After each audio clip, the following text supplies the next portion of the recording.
Let's bring in New Jersey Republican Congressman Jeff Van Drew. He's a member of the House Homeland Security Committee. He's one of the 78 House Republicans who wrote a letter to the DHS Secretary, Alejandro Mayorkas, trying to keep Title 42 in place.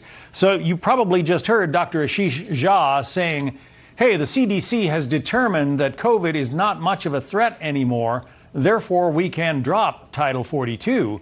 But the CDC also just extended the mask mandates in public places in America. How can they have it both ways? Well, because they have a special standard for those who come here illegally. It's something that some of these folks actually want to see. You have to understand, this majority Congress and this president have done more damage to this country than we could have ever imagined. And this is just another example. They are trying to change the social and dynamic fabric of America. And we're seeing it every day. You know, it's amazing. We find it necessary that in airports you still have to wear your masks. In some democratic cities, small kids still have to wear masks. Yet people coming from God knows where, who've done God knows what, and are illegal and are involved, with some of them, with drug cartels, with abusing women and children, do have diseases themselves, haven't been tested. They're going to allow them to pour in. Number one. Number two, this really is going to hurt the country even more. This is bizarre and it's stupid. I mean, what we're doing by letting all these people come into the country is just overwhelming our entire country with people that don't know the rule of law. And I don't blame, Governor Abbott for what he's doing with these busloads to try to make Congress understand. Frankly, he ought to get some busloads to go to Delaware right in front of President Biden's house and unload them on his front porch. He's got a big house. He spends a lot of time there. Maybe President Biden can find out what it's about. And on top of that, John, what's really an important issue, and people don't talk about it enough, there was the expedited removal of illegals, which was a policy that our last President Trump had, which meant that if somebody came over, you got them immediately, you immediately sent them back. You avoided all the court costs, all the costs that are involved with, taking care of them and everything else. We're going to have numbers like you have never seen in the history of America. Sister Norma Pimental is the executive director of Catholic Charities in the Rio Grande Valley. She was on CBS this morning urging President Biden to come to the border. Listen.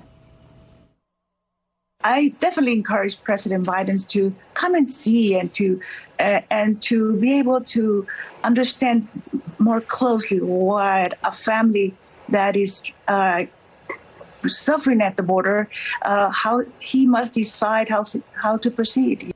Of course, Catholic Charities, the organization that ends up taking in most of these refugees, I think, and reprocessing them, sending them out to other places within the country.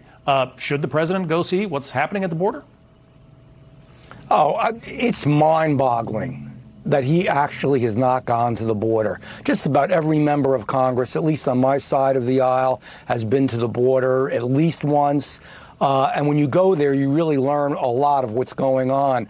But I'm being serious. It sounds facetious, but I think one of or two or three of those busloads of folks should actually go to President Biden's house in Delaware, where he spends 99% of his time anyhow. And maybe if he won't go to the border, we can bring the border to him. I'm tired of it. America's tired of it. We're hurting our country. I want to change topics, but before I do, I just want to put up again the screenshot of the Democratic senators who say they have concerns about ending Title 42. They may see the red wave that is predicted to come in November, but for whatever reason, these Democrats in the U.S. Senate are saying they don't like to see Title 42 dropped, at least not right now. So our second topic now, parental rights in New Jersey.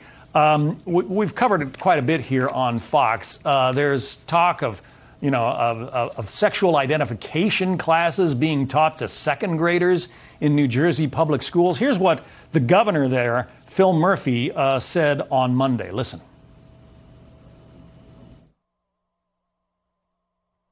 parents deserve absolutely to have a say in this sort of stuff, along with all other interested parties, but probably none more interested than parents. I think if you look at the actual standards, they're a pretty high level.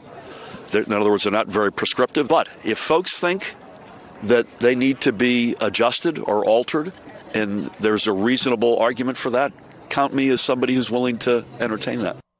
Interested parties, but probably none more interested than parents. The governor has a grasp on things, does he not?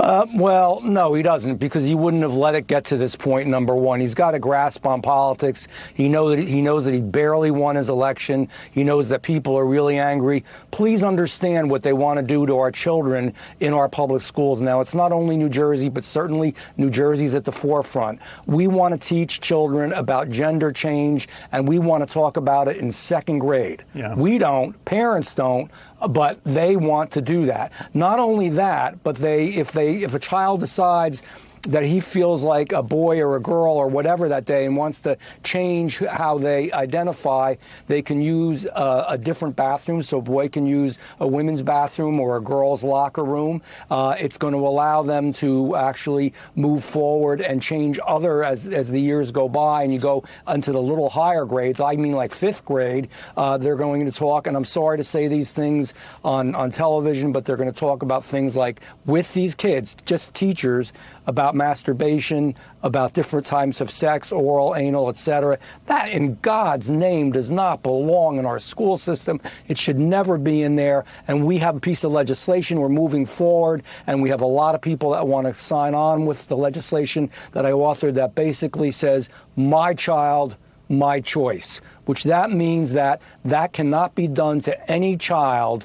And if it is, and you don't listen, in other words, if the parent wants it, they can request it proactively. Most of them don't, believe me, Democrat or Republican. And if you request it, yes, but otherwise, no. And if the school doesn't listen and the school board doesn't listen, they lose all their federal funding. This is awful. Again, this is another way to destroy the fabric of America. Come back and tell us how that legislation proceeds. We want to know. Congressman Jeff Van Drew. I will, John. Republican from New Jersey. Happy Easter to you. Congressman, happy Easter to you, and thank you for joining us this evening.